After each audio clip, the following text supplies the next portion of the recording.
Hello guys, so nautusan ako ng kapatid kong magtanggal ng mag-ahit o kalbuhin yung kanyang aso na si Snow kasi puro garapata na. Hindi na kasi niya naaasikaso. Lagi na siyang pagod pag umuwi galing trabaho. So dahil ayokong dumami ng gusto yung garapata ng aso dahil kakalat yun sa loob ng bahay namin. Pati madadamay yung mga aso ko. So talagang napagdesisyonan ko ng ngayon na yung araw na tatanggalan natin siya ng balahibo. So kinukulit na ako ng aso ko, gusto nang lumabas, so palalabasin natin. Makikita ko sa inyo si Snow, then dadalhin ko siya doon kung saan kami aahit ng balahibo niya.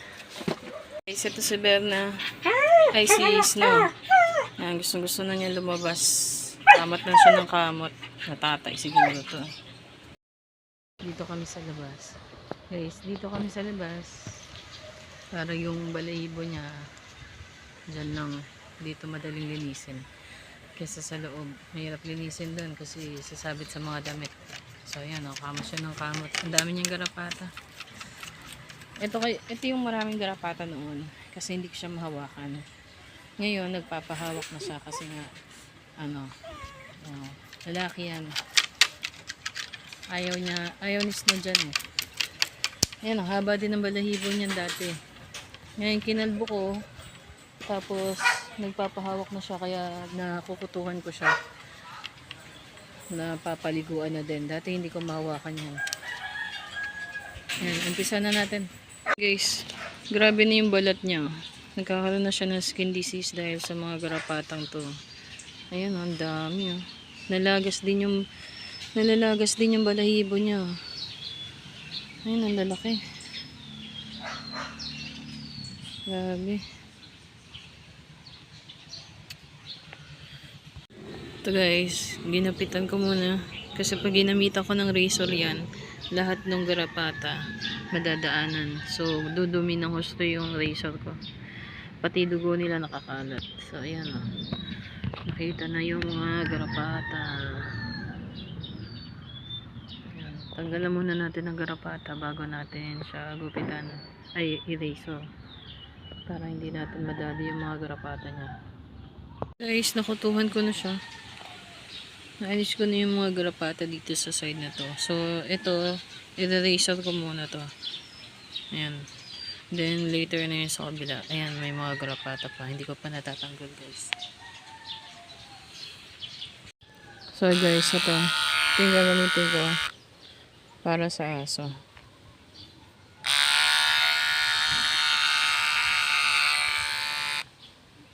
So guys, ito na. Ang dami niya sugat. Grabe. Sugat na po yan oh. Ayan oh, sugat. Sugat.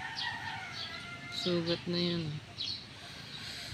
Tapos, hindi na ano yung kadena.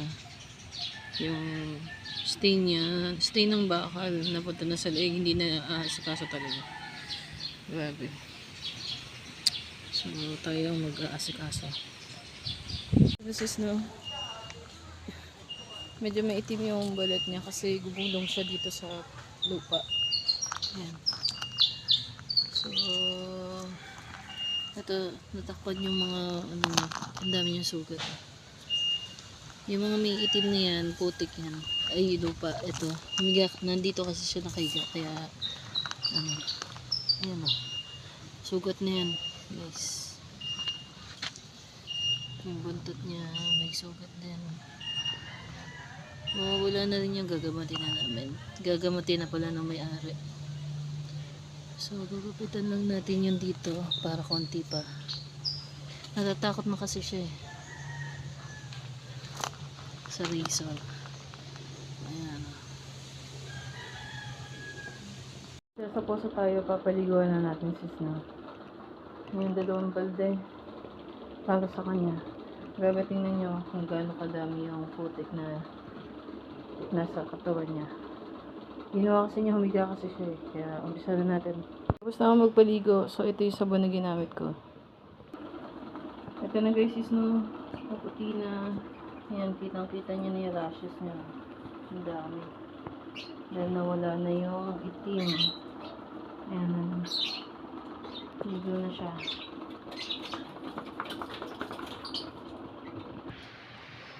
Ito guys, para mas malinaw nyo makita. Ayan. Ayan yung mga sugat na ni Snow.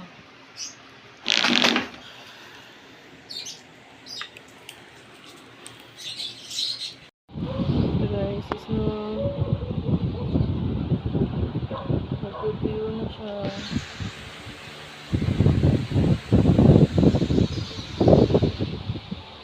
So, yung hanggang dyan lang ang video ko. Thank you and God bless. Guys, dumating na yung amo nung ginupitan kong si Snow. Ito yung bayad sa akin. Ayan. Pakonsuelo de Bobo. Char. Ito ang kapalit ng aking paghihirap. Nangawit ang aking paa. So, salamat dito. Thank you, thank you. Hindi man endorse. Thank you.